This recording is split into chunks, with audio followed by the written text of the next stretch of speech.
Welcome to Shakti Infotech Diploma in Computer Application lesson number 46. இந்த லெசனில் நம்ம MS வேர்டுக்குள்ள இருக்கிற வியூ டேப்ன்றதை பற்றி பார்க்க போகிறோம். வியூ அப்படின்னா என்ன அர்த்தம்? வியூ பண்ணுறது, பார்க்கறது, சரிங்களா? அதுக்கு என்னென்ன மாதிரியான டூல்ஸ்லாம் இருக்குது, அது எப்படி ஃபங்க்ஷன் ஆகுதுன்றதை புரிஞ்சுக்கணும். இங்கே இருக்கிற இந்த டேபோட பேர் வியூ டேப். இதுக்குள்ளே பார்த்தீங்க அப்படின்னா வியூஸ் அப்படின்ற ஆப்ஷன், அப்புறம் லேர்னிங் டூல்ஸ் இது கொடுத்துருப்பாங்க, பேஜ் மூவ்மெண்ட், ஷோ பண்ணுறதுக்கான ஆப்ஷன், ஜூம் பண்ணுறதுக்கான ஆப்ஷன், விண்டோன்னு சொல்லிட்டு நிறைய இருக்குது. ஒவ்வொன்றா என்னன்றது பார்க்கலாம். ஓகே, முதல்ல இருக்கிற இது பார்த்தீங்க அப்படின்னா பிரிண்ட் லேஅவுட். நீங்கள் எப்போ MS வேர்டில் ஒரு புதுசாக டாக்குமெண்ட் ஓப்பன் பண்ணாலுமே அது பிரிண்ட் லேஅவுட்டில் தான் இருக்கும். அப்போது அந்த பேஜை பிரிண்ட் எடுத்தால் பார்க்கறதுக்கு எப்படி இருக்கும், அதுதான் வந்து பிரிண்ட் லேஅவுட் நமக்கு சொல்லும். உதாரணத்துக்கு பார்த்தோம்னா, இருங்க, வேறு ஒரு ஃபைல்லேருந்து ஒரு டீட்டெயில்ஸை காப்பி பண்ணி போட்டு காமிக்கிறேன், அப்போ தான் உங்களுக்கு புரியும்.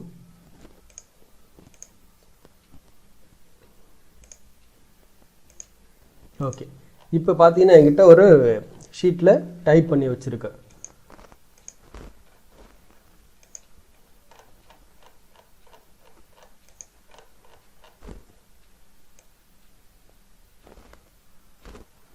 நிறைய பேஜஸ் இருக்குது இதில்.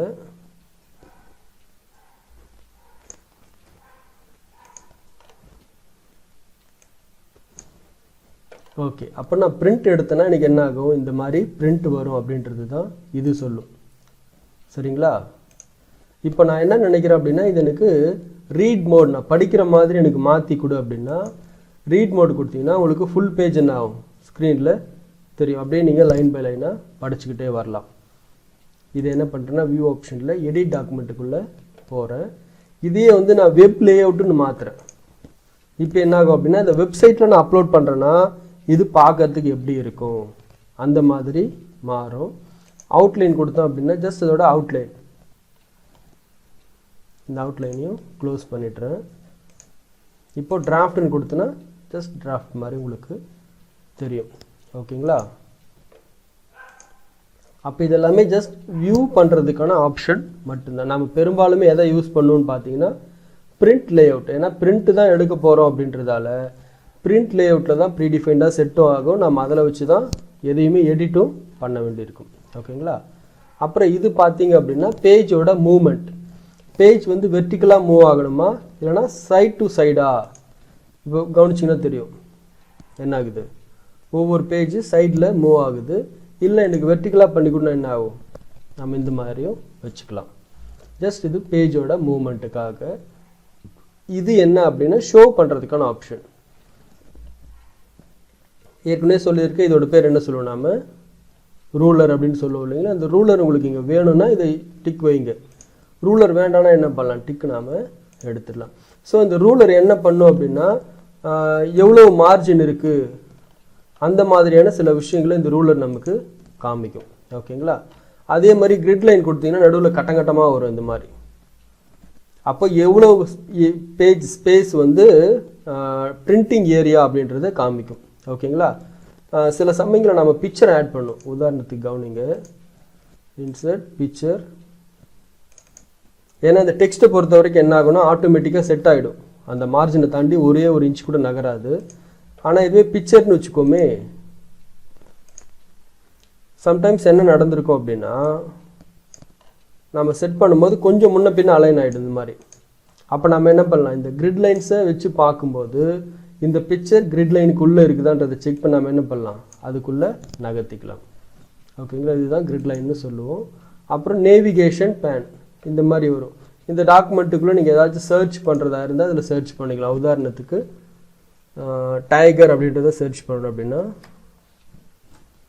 என்ன ஆகுது, டோட்டலாக ரிசல்ட் 44,959 பேர் டைகர் அப்படின்றது இருக்குது. ஓகேங்களா? இதெல்லாம் வந்து ஒரு ஸ்கூல்லையோ இல்லை காலேஜ்லேயோ பார்த்தீங்க அப்படின்னா ஸ்டூடெண்ட்டோட பேரை வச்சு அந்த பேரில் எவ்வளோ பேர் இருக்காங்க, யார் யார் என்னென்ன கிளாஸ் படிக்கிறாங்கன்ற டீட்டெயில் எல்லாமே இதில் காமிப்பாங்க. சேம் அதே மாதிரி ஒரு 100 மார்க் யார் யாரெல்லாம் வாங்கியிருக்காங்கன்ற மாதிரி பார்க்குறதுனா விட 100 அப்படின்றது போட்டு என்ட்ரு கொடுத்தாங்கன்னா இதுக்குள்ளே 100 அப்படின்றது எத்தனை இருக்கோ மொத்தமாக என்ன ஆகும் லிஸ்ட் அவுட் பண்ணி காமிச்சிடும். அப்போது இத்தனை ஸ்டூடெண்ட் சென்டம் வாங்கியிருக்காங்க அப்படின்றதெல்லாம் நம்ம இதில் ஈஸியாக ஃபைண்ட் அவுட் பண்ண முடியும். ஓகேங்களா? இதெல்லாமே வந்து ஜஸ்ட் காமி இல்லைனா மறைச்சி வை அப்படின்றதுக்கான ஆப்ஷன் தான். இது வந்து ஜூம் பண்ணுறதுக்கான ஆப்ஷன். இதை கிளிக் பண்ணி நீங்கள் என்ன பண்ணலாம், எந்த அளவுக்கு உங்களுக்கு ஜூமிங் வேணுமோ அந்தளவுக்கு ஜூம் பண்ணிக்கலாம். பேஜோட வித்துக்கு ஏற்ற மாதிரி வேணுமா, டெக்ஸ்டோட வித்துக்கு ஏற்ற மாதிரி வேணுமா, ஹோல் பேஜ்னு கொடுத்தீங்க அப்படின்னா ஒரு ஃபுல் பேஜ் என்ன ஆகும், நமக்கு இங்கே ஃபுல்லாக பேஜாக தெரியும். இது 100% காமி அப்படின்னா இந்த இடத்துல என்ன ஆகுனா 100%. ஆல்ரெடி சொல்லியிருக்க ஜூமிங் என்ன பண்ணலாம், இதுலேயும் போயிட்டு ஜூம் இன் ஜூம் அவுட் பண்ணிக்கலாம். கீபோர்டில் கண்ட்ரோல் கீயை ப்ரெஸ் பண்ணிங்கனாலும் என்ன பண்ணலாம், ஜூம் இன் ஜூம் அவுட் பண்ண முடியும். கண்ட்ரோல் கீயை ப்ரெஸ் பண்ணிக்கிட்டு அந்த ஸ்க்ரோல் பட்டனை நீங்கள் நகர்த்தும் போது என்ன ஆகும், ஜூம் இன் ஜூம் அவுட் ஆகும். அதுதான் ரொம்ப ஈஸியாகவும் இருக்கும். நம்ம ஒவ்வொரு தடவை இதில் போயிட்டு பண்ணுறத விட கண்ட்ரோல் கீயை ப்ரெஸ் பண்ணிக்கிட்டு ஸ்க்ரோல் பண்ணிக்கலாம். ஓகே, இதெல்லாம் என்னென்னா விண்டோக்கான ஆப்ஷன். ஃபார் எக்ஸாம்பிள் புதுசாக எனக்கு ஒரு விண்டோ ஓப்பன் பண்ணி கொடு அப்படின்னா நியூ விண்டோ. ஓகேங்களா? புதுசாக என்ன ஆகும், விண்டோ நமக்கு ஓப்பன் ஆகும். நான் இதை க்ளோஸ் பண்ணிடுறேன். ஸ்ப்ளிட் பண்ணுறது அப்படின்னா இதே ரெண்டாக பிரித்து கொடுத்துன்னு அர்த்தம். இது வந்து சம்டைம்ஸ் காப்பி பண்ணுறது பேஸ்ட் பண்ணுறது ஈஸியாக இருக்கும். நீங்கள் மேலே என்ன பார்க்குறீங்களோ அதே தான் கீழே. அப்போ நம்ம என்ன பண்ணலாம், எங்கெங்கே எது எது வேணுமோ அதை அப்படியே, ஃபார் எக்ஸாம்பிள் இதை நான் என்ன பண்ணுறேன்னா கட் பண்ணுறேன். கவனிக்கு என்னாச்சு, ஆட்டோமேட்டிக்காக எங்கேயும் கட் ஆகிடுச்சா, இங்கே வச்சு நான் என்ன பண்ணுவேன், பேஸ்ட். அப்போது ஒரே டாக்குமெண்ட்டை பக்கத்தில் வச்சுக்கிட்டு நீங்கள் என்ன பண்ணலாம், மாடிஃபை பண்ணலாம். இந்த மாதிரி சமயத்தில் உங்களுக்கு இந்த வியூ டேப்லாம் தேவையில்லைன்னா வியூ டேப் ஆண்டு டபுள் கிளிக் பண்ணுங்கள். என்ன ஆகுனா இந்த வியூ டேப் டெம்பரவரியாக மறைஞ்சிரும். நீங்கள் என்ன பண்ணலாம், அந்த ஒரு டாக்குமெண்ட்டை மாடிஃபை பண்ணுறதுக்கு கொஞ்சம் ஈஸியாக இருக்கும். இந்த ஒர்க்கை முடிச்சுட்டு எனக்கு திரும்ப டேப் வேணும்னா ஒரு தடவை கிளிக் பண்ணிங்கன்னா வரும், உள்ளே வச்சு கிளிக் பண்ணால் மறைஞ்சிரும். அப்போ இது உங்களுக்கு கண்டினியூஸாக விசிபிளாக இருக்கணும் அப்படின்னா டபுள் கிளிக் பண்ணுங்கள். இப்போ என்ன ஆகும், அது கண்டினியூஸாக விசிபிளில் இருக்கும். இந்த அரேஞ்ச் ஆல் அப்படின்றது என்னென்னா, உங்கள்கிட்ட 2-3 டாக்குமெண்ட் இருந்தால் தான் இது வேலைக்கு ஆகும். நான் என்ன பண்ணுறேன்னா ரிமூவ் ஸ்ப்ளிட் கொடுத்துட்றேன். Select all, control C, file, new அப்படின்றத போட்டு ஒரு blank டாக்குமெண்ட் ஓப்பன் பண்ணிக்கிறேன். இப்போ பாருங்கள், நான் அரேஞ்ச் ஆல்னு கொடுத்தனா என்கிட்ட 2 இருக்குது. என்ன ஆகுது, மேலே ஒன்று கீழே ஒன்று அரேஞ்ச் ஆகுது. நான் திரும்ப இன்னொன்று ஓப்பன் பண்ணுறேன், புதுசாக ஒன்று க்ரியேட் பண்ணுறேன். இப்போ வியூக்குள்ளே போயிட்டு அரேஞ்ச் ஆல் கொடுக்குறேன். என்ன ஆகுது, 1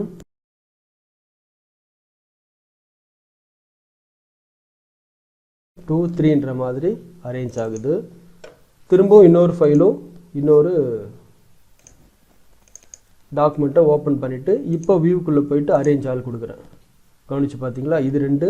இந்த மாதிரி என்ன ஆகும் அப்படின்னா எத்தனை நம்பர் ஆஃப் டாக்குமெண்ட் இருக்கோ அது மொத்தத்தையும் நமக்கு அப்படியே அரேஞ்ச் பண்ணி கொடுக்கறது தான் இந்த அரேஞ்ச் ஆல் அப்படின்ற டூல்.